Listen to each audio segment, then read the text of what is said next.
It's March 4th here in Seoul, and I'm condemns. We begin with these stories making the headlines at this hour, starting with TSMC's investment in the U.S. Chip giant Taiwan semiconductor manufacturing company says it'll spend $100 billion to build chip manufacturing facilities in the U.S.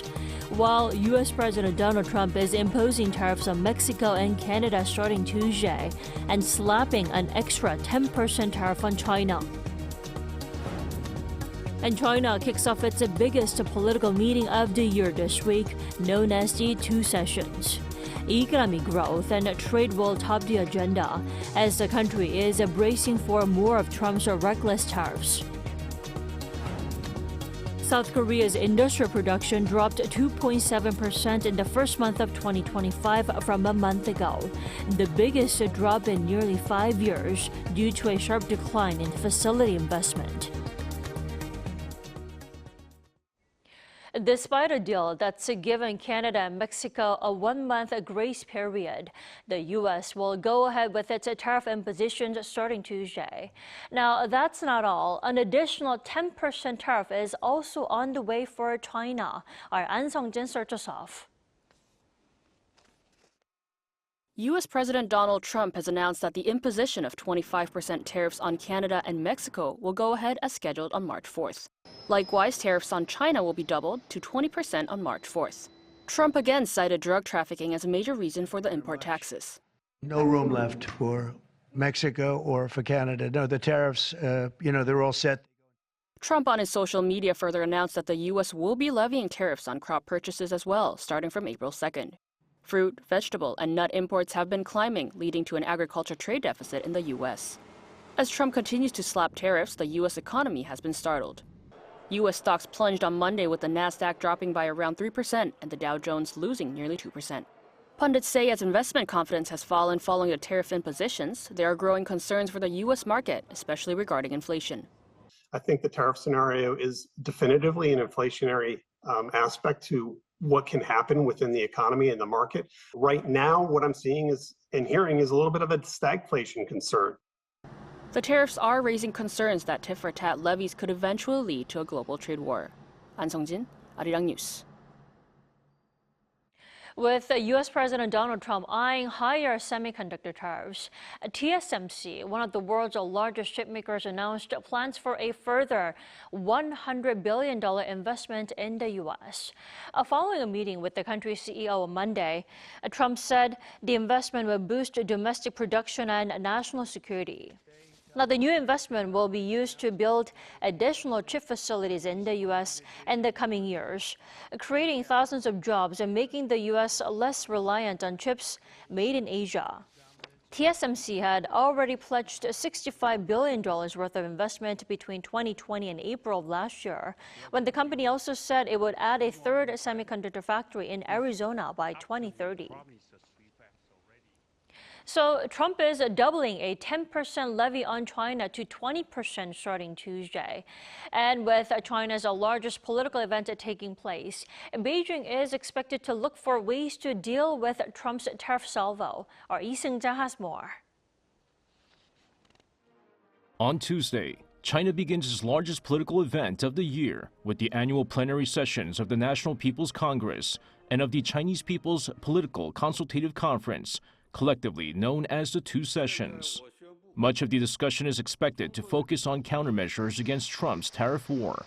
On top of the 10% tariff U.S. President Donald Trump initially imposed on China, another 10% tariff was added on top, as the U.S. leader felt that not enough was being done to stop the flow of fentanyl into the United States. This brings the combined tariff to 20% on Chinese imports since the start of the Trump administration. According to China's Foreign Ministry spokesperson last Friday, Beijing will seek necessary measures to firmly safeguard its interests. The U.S. has once again threatened to impose additional tariffs on Chinese products exported to the United States under the pretext of the fentanyl issue. China is strongly dissatisfied and firmly opposed to this. We will take all necessary measures to firmly safeguard our legitimate interests. China has repeatedly stated that there are no winners in trade and tariff wars. The unilateral imposition of tariffs by the United States seriously violates WTO rules and harms the interests of both countries and the world. According to experts, China could respond to Trump's tariffs by targeting American agricultural products and food. As China is a major importer of American agricultural products, such retaliatory measures would greatly affect American farmers and exporters alike. With the Chinese People's Political Consultative Conference opening the 2 sessions on Tuesday, the top political advisory body will first discuss countermeasures against the tariffs. They're also set to discuss economic policies as the country sees an economic downturn. During the 2 sessions, an economic growth target of around 5% is expected to be announced, and a policy of replacing old consumer goods with new ones will be further expanded to increase domestic demand. A special national bond issuance is also expected to be used to stimulate the economy. Meanwhile, the National People's Congress on Wednesday is expected to present China's national administration direction. Lee Seung-jae, Arirang News. South Korea's economy faced a setback in January with production, consumption, and investment all falling for the first time in 2 months. Data from Statistics Korea on Tuesday showed that the overall industrial output saw an on-month decrease of 2.7%. This is largely due to a fall in the mining and manufacturing industry. Facility investment saw a large drop as well.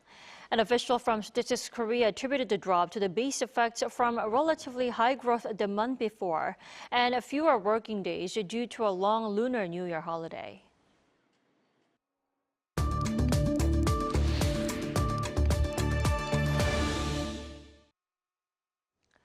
Despite the fallout from his Oval Office meeting with Ukrainian President Volodymyr Zelensky, U.S. President Donald Trump says he doesn't think the Ukraine minerals deal is dead.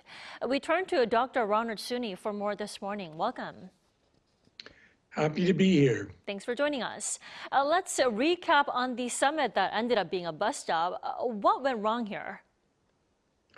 A lot of things all at once. Everybody is surprised and still trying to figure it out. There are as many opinions as there are people thinking and talking about it. I would say that at one level, it was a personality clash between president and vice president on one side, who basically cornered the Ukrainian president. So you had 2 against 1, with one defending himself and his country in a foreign language in the Oval Office. Not a very even exchange. And I think it was a display of American arrogance and recklessness. But on the other hand, it was a serious display also of 2 opposing and even hostile views on how to end the Russo-Ukrainian war. On one side, you had Trump and Vance, who want the war to end immediately with a ceasefire under conditions stated by the U.S. that would give 20% of Ukrainian territory to Russia, the very country that launched the war and has committed war crimes. And as well, it meant that Ukraine could not enter NATO. Now, it's not simply, it seems to me, that the American president is expressing the desires of Putin, but in his conversations with Zelensky, he was saying what he heard in his conversations with Putin as conditions to end the war. On the other side of that debate, you had the Ukrainian president trying to define his terms, which were he would like to have a ceasefire eventually, but only when there were conditions, security guarantees, as it's put, that after the ceasefire, there would be efforts by the United States to back Ukraine. So this is a situation of what I would say cold, harsh realism. First, you have to understand, in the real situation, Ukraine has, I'm sad to say this, lost the war. That is the war that it wanted to win, which is to regain all of its territory and join the Western Alliance. But I want to also note that Putin also lost the war that he originally wanted to win, which was to take Kiev, the capital of Ukraine, depose Zelensky, put in a puppet government, and reduce Ukraine to a less than sovereign state that would be dependent on Russia. Well, neither really got ultimately what they want, and now we're in the area of compromise, concessions, and the United States dictating terms. This is really a missed opportunity to end the war on just terms. Well, surprisingly, or not surprisingly, Zelensky is now saying a minerals deal with the U.S. is still ready to be signed, despite the public bust out with Trump. Now, is that because he thinks the war won't be over without the U.S. involvement in Trump? Zelensky takes this mineral deal seriously because he understands the weakness of the hand he has been dealt with by both Putin and Trump. Now, he wishes, and he said this, that this were not some kind of card game, but he also has got to understand that when you're dealing with Donald Trump, a very particular and peculiar politician, you have to placate him, you have to flatter him, and ultimately you will have to accept the mineral deal that he's willing to sign. But what will come out of this and what Ukraine will get is in doubt. Zelensky, of course, wants desperately these security guarantees from the United States. But Trump is unwilling to agree to those guarantees at this moment. So one side wants security guarantees before a ceasefire, that's Ukraine, and the other wants the ceasefire, but without the guarantees of security obligations by the United States. So we have an impasse. Well, it appears the no-deal situation will, for now, only bring the U.S. and Russia closer. Now, we're now even hearing the White House is seeking plans for possible Russia sanctions relief. You know, nobody can figure this out quite, but Trump likes Putin. Trump likes strongmen. This is some kind of emotional identity thing that he has. He likes these kinds of things. He doesn't particularly like war. He's been a draft dodger himself, but he does like being strong, and he likes people who are strong. I want to mention that Trump really has bigger ambitions than ending the war in Ukraine. He really wants deals with Russia. That would be a big prize. He also would like maybe a Nobel Peace Prize. He talks about it, and he wants to be seen as a world historical figure, a peacemaker. Right. So you have a very strange combination: ego, material rewards, Trump's own sense of self-aggrandizement. All of these things are motivating. He's a ruthless man and enjoys being ruthless. He thinks that's how you make the best deals, deals that are fundamentally in your own interest. Well, Dr. Suni, in a nutshell, he did say the Ukraine minerals deal is not dead. The question is, when will Trump and Zelensky meet again to sign the deal then? I mean, is it when Zelensky shows more gratitude that Trump pointed to? Zelensky has shown gratitude. That doesn't seem to be enough. He emerged from that White House ambush very poorly. He did not do well. The Trumpists were very pleased with the public effect on their followers with what happened. They were praising the president and Vance. And indeed, right after the event, Trump and Vance seemed strong. Well, bullies often do feel and see that way after a fight. But within a day, Europe rallied around Zelensky, came up with its own plan, which may or may not have much of a future, since it has to be accepted by Trump, which is at this point unlikely. So Zelensky has retained on the global stage his aura as a defender of the right side, of the side of history, as a man who stood up to Putin. And in world public opinion, it's still Putin whom Western Democrats consider the villain in this whole melodrama. Dr. Suni, thank you so much for joining us this morning. We appreciate it. Thank you for having me.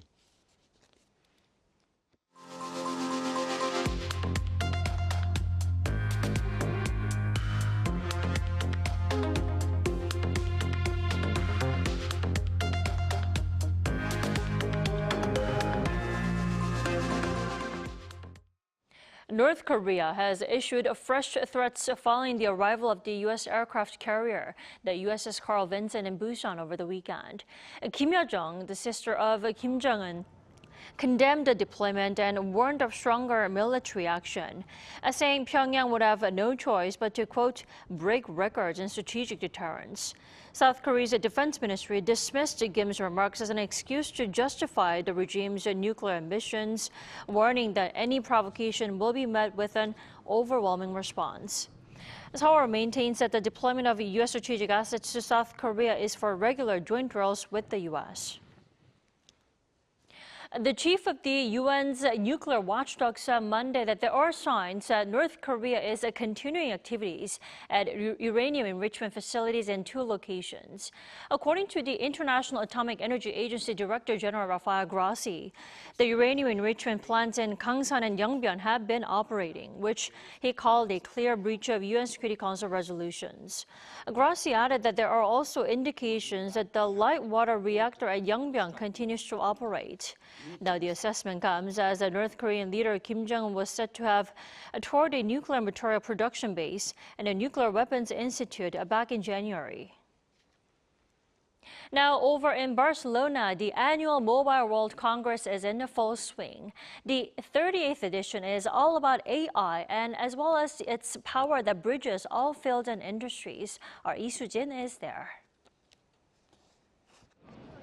The world's largest and most influential mobile telecommunications event, the Mobile World Congress, is opening its doors once again. The 2025 edition of the MWC, held every year in Barcelona, kicks off on Monday local time. The theme for this year's 4-day event is Converge, Connect, Create, emphasizing the event's focus on uniting industry leaders to shape the future of technology. The more than 2,700 companies from over 200 countries set to attend are expected to draw a record 101,000 attendees. South Korea's big 3 telecom companies, SK Telecom, KT Corp, and LG U+, will all be participating, with LG U+ marking its first solo attendance at the event by unveiling AI security solutions.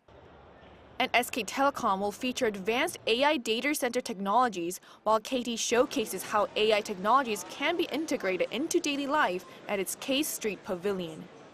Chinese mobile companies are also attracting attention, with Xiaomi unveiling its latest flagship, Xiaomi 15 Ultra, and Huawei, the world's first triple foldable smartphone. But it's not just the big names that are aiming to make a splash. At MWC, many cloud service providers and GPU-heavy companies, our core clients, are present. We've designed our new technology to seamlessly switch to local processing if an issue arises in the cloud, ensuring no disruptions. This technology further enhances the company's flagship product, Backend.ai, an AI platform software that maximizes GPU utilization for high-performance AI workloads. It's also the only software in Asia officially validated by NVIDIA to run officially on DGX systems or AI supercomputers. Yet another domestic startup making its MWC debut at the Daejeon Technopark Pavilion is showcasing how it is using AI to enhance brain tumor diagnosis. Our technology converts 2D MRI scans into 3D, which makes it easier for neurosurgeons to carry out precise and efficient diagnosis. He added that the company hopes to leverage MWC to expand into hospitals worldwide. With participants from tech giants to startups, this year's MWC promises new opportunities and industry collaboration for business growth and global partnerships. Lee Soo-jin, Arirang News. South Korea is home to many K-pop stars and artists. Now the country is on the hunt to cultivate and foster conductors who will lead the field of classical music. Our Song Yu-jin tells us more.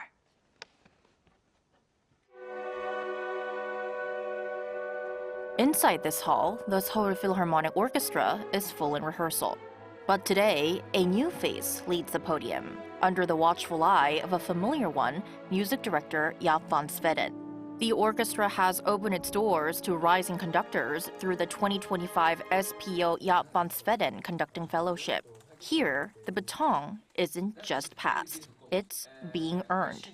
To be in front of an orchestra and be with them and work with them is a complete different experience than preparing this in a room when you are alone or just with a pianist. The 8 young conductors selected through an open audition work closely with Korea's top orchestra for 3 days. So one, two, three, and then 4, 5, 6. 4 is 4, 5, 6. 4 is 5, 6. Von Sveden focused on 3 key skills: mastering the smallest detail, knowing when and why to stop the orchestra, and most importantly, how to fix something that's gone wrong. But we always have to learn that the power is with the orchestra and not with us. We just bring out all the potential. Orchestra don't want to have authority by just being an authority, but they want to see the authority of knowledge, what you know about how to fix things. These young conductors have already built impressive careers, working with orchestras across Europe and the US and training at top music schools. Yet they seized this chance to grow, because in music, as in life, there's always more to learn. It's really special that the maestro took the time to praise us. As young conductors, we need that encouragement. It gives us the confidence to push ourselves further. He doesn't overlook that. Most master classes last for just a day. This program is on a whole other level. We spent an entire week working closely with the music director and rehearsing with the orchestra. Opportunities like this are invaluable. It's a priceless lesson, freely given, where a legend hands down everything they know, shaping the maestros of tomorrow. 송유진, Arirang News.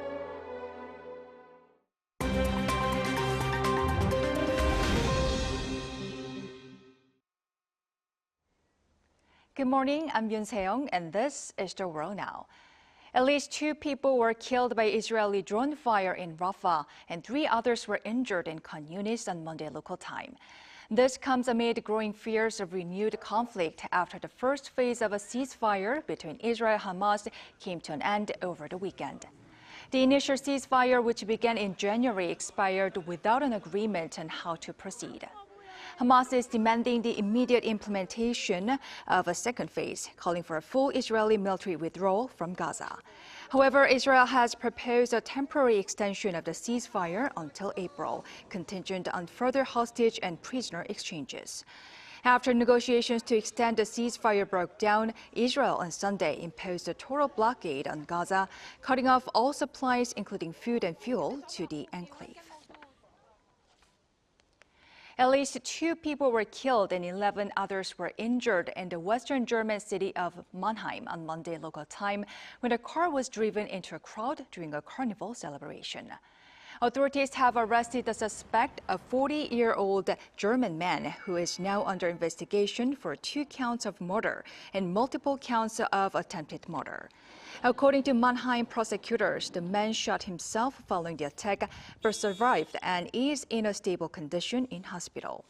They also said the attack did not appear to be politically or religiously motivated, but suggested the suspect may have been mentally unstable. Police in Mannheim had been on high alert after a surge in violent incidents in Germany in recent months. In December, a similar car ramming attack occurred in Magdeburg, followed by another in Munich last month. Pope Francis is back on a ventilator in a hospital in Rome after experiencing 2 episodes of acute respiratory distress on Monday. According to a Vatican official later the same day, the Pope's acute respiratory distress had stabilized and the 88-year-old pontiff was under careful observation. Pope Francis was admitted to the hospital on February 14th due to a respiratory infection with pneumonia detected in both lungs. The latest setback means the Pope will miss the procession and Mass on Wednesday, marking the first day of Lent.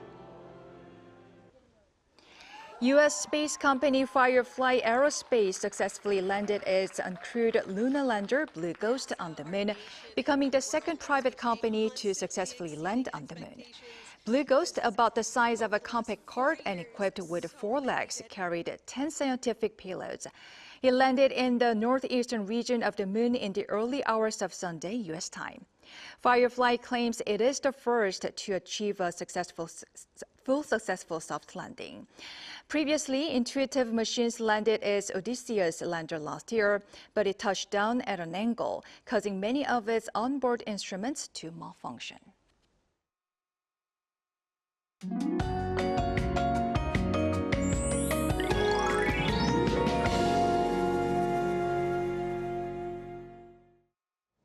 Just when we thought springtime was well underway, snow and chilly air bring back winter-like conditions. The winter mix that started in southern provinces will gradually expand to the capital area and Gangwon-do province. Mountainous regions in Gangwon-do province could see up to 40 centimeters of snow through tomorrow. Chungcheongdo and Gyeongsang-Bukdo provinces could receive up to 10 centimeters, with a heavy snow advisory being issued in those areas. Meanwhile, the capital could see 1 to 5 centimeters of snow. A strong wind advisory is in place for Jeju and the parts of the south and east coast. Wind chill will make it feel colder than the readings show. So please keep your winter jackets on. Seoul gets up to 4 degrees, a huge drop from the weekend's warmth. Daegu and Gyeongju will be topping out at 5 degrees. A chilly day ahead, but things will gradually warm up starting tomorrow with a beautiful and pleasant stretch of weather under sunnier skies. But there could be evening chaos tonight. Be extra careful out on the roads. That is all we have for this morning. Arirang News will be back at 5 p.m. Korea time. Thanks for watching.